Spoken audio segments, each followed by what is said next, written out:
नमस्कार दोस्तों, आप सभी का स्वागत है आपके अपने चैनल पर। जैसा कि आप लोग जानते हैं एसएससी जीडी 2025 की एग्ज़ाम डेट आ चुकी है। अभी भी आप लोगों के पास काफ़ी समय बचा हुआ है, लगभग 60 से 65 दिन का समय अभी आपके पास बचा हुआ है। तो आप लोग अपनी तैयारी में धार देना शुरू कर दीजिए और रिवीजन स्टार्ट कर दीजिए।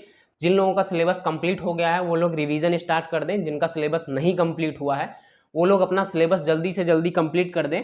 आज की इस वीडियो में हम बात करने वाले हैं मॉक टेस्ट के ऊपर कि आप अपना मॉक टेस्ट का स्कोर कैसे बढ़ा सकते हैं।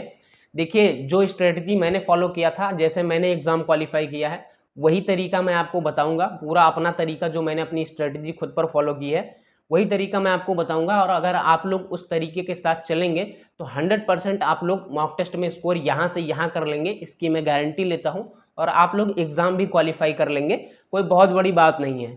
देखिए, सबसे पहले आपको क्या करना है, आपको मॉक टेस्ट तब लगाना है जब आपका सिलेबस कंप्लीट हो जाए। और सिलेबस, आपका जो सिलेबस है वो पूरा एसएससी का ऑफिशियल सिलेबस जो एसएससी जीडी के लिए है वो आपके टेबल के सामने लगा होना चाहिए। आपके टेबल के सामने वो सिलेबस लगा होना चाहिए, पूरा सिलेबस कंप्लीट होना चाहिए, चैप्टर वाइज पूरा बाकायदा नोट आपका बना होना चाहिए। नोट्स वगैरह जैसे ऐसे बनाए जाते हैं जीएस वगैरह के नोट्स, ये आपके बने होने चाहिए अच्छे से, ताकि कोई क्वेश्चन अगर मॉक टेस्ट में गलत हो जाए तो उसका रिवीजन करने के लिए आपको आसानी रहे, आपको बार बार बुक्स ना उठाना पड़े। बुक्स आप रीजनिंग और हिंदी और मैथ की उठाइए, जीके जीएस की तो मेरे हिसाब से आपको बुक उठाने की ज़रूरत नहीं है। आप अपने नोट्स से सिर्फ रिवीजन करेंगे तो आपका जीके जीएस में अच्छा स्कोर हो जाएगा। मैं सब्जेक्ट वाइज आपसे बात करूंगा और बताऊंगा कि आपको मॉक टेस्ट कैसे लगाना है। जब भी आप मॉक टेस्ट लगाएं तो उसमें जो भी क्वेश्चन आपके गलत होते हैं उसमें आपको 3 सब्जेक्ट को पकड़ना है, एक हिंदी, रीजनिंग और मैथ। जीके जीएस को अभी हम थोड़ा सा छोड़ के चलते हैं, आगे इसका भी बताएंगे, लेकिन अभी हम 3 सब्जेक्ट के साथ चलते हैं। देखिए, हिंदी में अगर आपका कोई क्वेश्चन गलत हो रहा है तो आपको क्या करना है, आपको अलग से एक कॉपी बना लेनी है। जैसे मेरे पास ये कॉपी है, ये मेरी मॉक टेस्ट की ही कॉपी है।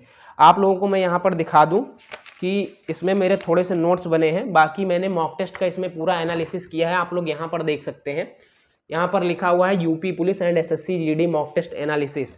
तब मैं दोनों की तैयारी करता था, यूपी पुलिस और एसएससी जीडी दोनों की। इसमें मैं अपना पूरा मॉक टेस्ट के जितने क्वेश्चन गलत हो जाते थे या जितने क्वेश्चन में मुझे टाइम बहुत ज़्यादा लग गया, जैसे मैथ का कोई क्वेश्चन हो गया मेंसुरेशन का, उसमें बहुत ज़्यादा टाइम लग गया, 5 से 6 मिनट का टाइम लग गया किसी एक क्वेश्चन में, उसको मैं नोट कर लेता था, उसका सॉल्यूशन नोट कर लेता था। कॉपी आपके पास मॉक टेस्ट की अलग से बनी होनी चाहिए, तभी आप कुछ कर पाएंगे, तभी आपका मॉक टेस्ट में स्कोर इंक्रीज होगा। ऐसे हुआ नहीं है हर चीज़ कि आपसे होता चला जाएगा। आप लोगों की कॉपी बन गई, आप लोगों से जो क्वेश्चन गलत हो रहा है, आपने एक मॉक टेस्ट लगाया, आपसे हिंदी में 2 क्वेश्चन गलत हो गए, मैथ में 4 क्वेश्चन गलत हो गए, रीजनिंग में 2 क्वेश्चन गलत हो गए, आप इन तीनों का पूरा लिख लेंगे। जैसे पर्यायवाची से कोई क्वेश्चन गलत हुआ, आप अपनी कॉपी में नोट कर लीजिए। मैथ से कोई क्वेश्चन गलत हुआ, आप अपनी कॉपी में नोट कर लीजिए। देखिए, जिनका मैथ कमजोर होगा उनका मेंसुरेशन तो 100% कमजोर होगा।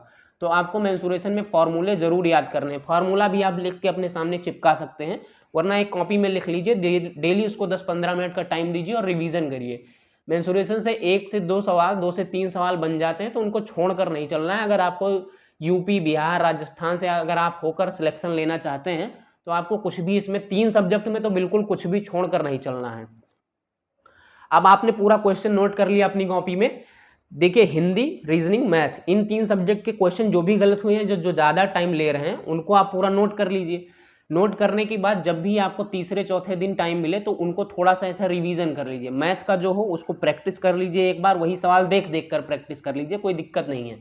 जब 2 से 3 बार हो जाए, आपको वीकली मॉक टेस्ट लगाते रहना है। देखिए, वीकली मॉक टेस्ट लगाएंगे तो अच्छी बात है, लेकिन अगर आप लोग वीक से पहले, एक वीक में अगर आप 2 से 3 मॉक टेस्ट दे लेंगे तो और भी अच्छी बात है। मेरा मानिए तो वीक के बीच में भी एक मॉक टेस्ट आप लोग लगा लिया करिए, बाकी दिन आप अपना रिवीजन का रखिए। ये मैं उनको बता रहा हूँ जिनका सिलेबस कंप्लीट हो चुका है। जिनका सिलेबस नहीं कंप्लीट हुआ है वो पहले अपना सिलेबस कंप्लीट करिए, वरना आप मॉक टेस्ट में आपसे कौन सा क्वेश्चन गलत हो रहा है यही आपको नहीं पता चलेगा अगर आपका सिलेबस नहीं कंप्लीट है। आप पूरा नोट्स बना लीजिए, जो भी क्वेश्चन गलत हुआ है। जीके जीएस को अभी हम छोड़ कर चलते हैं। जब आपके नोट्स बन जाएं, आपको तीसरे चौथे दिन उसका प्रॉपर रिवीजन कर लेना है, जितने भी क्वेश्चन आपके हिंदी, रीजनिंग, मैथ से गलत हुए। जब आप 5-6 मॉक टेस्ट लगाकर उसका एनालिसिस कर चुके होंगे तो उसमें आपको एक चीज़ दिखेगी कि आपका कोई पर्टिकुलर टॉपिक से एक क्वेश्चन गलत हो रहा है। जैसे मान लीजिए पर्यायवाची से आपका हर मॉक टेस्ट में क्वेश्चन गलत हो रहा है, तो आपका जो दिमाग है वो यहाँ पर जाना चाहिए कि मुझे पर्यायवाची रिवीजन करने की ज़रूरत है, क्योंकि बार बार पर्यायवाची से क्वेश्चन गलत हो रहा है। तो मुझे उसको रिवीजन करने की ज़रूरत है। मैथ में आप देखेंगे अगर आपसे मेंसुरेशन का कोई क्वेश्चन गलत हो रहा है तो आपको ये सोचना पड़ेगा कि हाँ मेंसुरेशन मेरा कमज़ोर है, इस बात को मैं एक्सेप्ट करता हूँ और मुझे मतलब मेंसुरेशन का रिवीजन करना चाहिए, उसकी प्रैक्टिस करनी चाहिए, उसके फॉर्मूले रिवाइज करने चाहिए। रीजनिंग में जैसे आपके सामने कोई फिगर सीरीज का क्वेश्चन आ गया या फिगर का कोई क्वेश्चन आ गया या सीरीज का कोई क्वेश्चन आ गया या मान लीजिए किसी भी टॉपिक से रीजनिंग में क्वेश्चन आ गया जो आपसे हर मॉक टेस्ट में गलत हो रहा है, तो आपको ये देखने की ज़रूरत है कि हाँ इस टॉपिक से मेरा गलत हो रहा है, इसको बार बार पढ़ने की ज़रूरत है। जो आपने इसमें लिखा है, नोट किया है, वो तो आपको पढ़ना ही पढ़ना है, लेकिन जो जो क्वेश्चन गलत हुआ है उस टॉपिक को आपको अपने नोट्स से रिवाइज करना है और उसकी प्रैक्टिस करनी है। जीके जीएस का अभी ये 3 सब्जेक्ट का हो गया कि आपको कैसे करना है। जीके जीएस की हम बात कर लेते हैं। जीके जीएस में अगर आपका सिलेबस कंप्लीट है तो अच्छी बात है, आपके 10 से 12-13 क्वेश्चन सिलेबस कंप्लीट होने के बाद सही होने चाहिए और आई होप आप लोग इतना स्कोर कर रहे होंगे सिलेबस कंप्लीट करने के बाद। अगर आपका सिलेबस कंप्लीट है और फिर भी स्कोर नहीं बढ़ रहा है तो आप लोग क्या करिए, कोई प्रैक्टिस सेट स्टार्ट कर दीजिए या फिर आप प्रीवियस ईयर की बुक फॉलो कर लीजिए।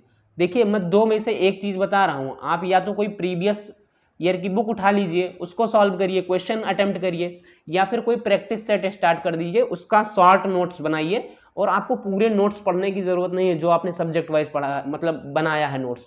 आपको जो शॉर्ट्स नोट्स आपने बनाया है, जैसे ये मैंने पूरा जीएस का बनाया है, ये नवीन सर ने पढ़ाया था, उनकी जीएस का मैंने शॉर्ट्स नोट बनाया है, तो इसी का मैं बार बार रिवाइज करता हूँ। वो एसएससी के हिसाब से जो जीके जीएस पढ़ाते हैं बहुत ही अच्छा कंटेंट देते हैं, तो आप उनकी कोई भी एक सीरीज फॉलो कर लीजिए। मेरे हिसाब से आपको नायक सीरीज कंप्लीट कर लेनी चाहिए, 35 वीडियो है उसमें, आप उसका पूरा कंप्लीट कर लेंगे तो आपका जीके जीएस एसएससी जीडी के हिसाब से पूरा कंप्लीट हो जाएगा।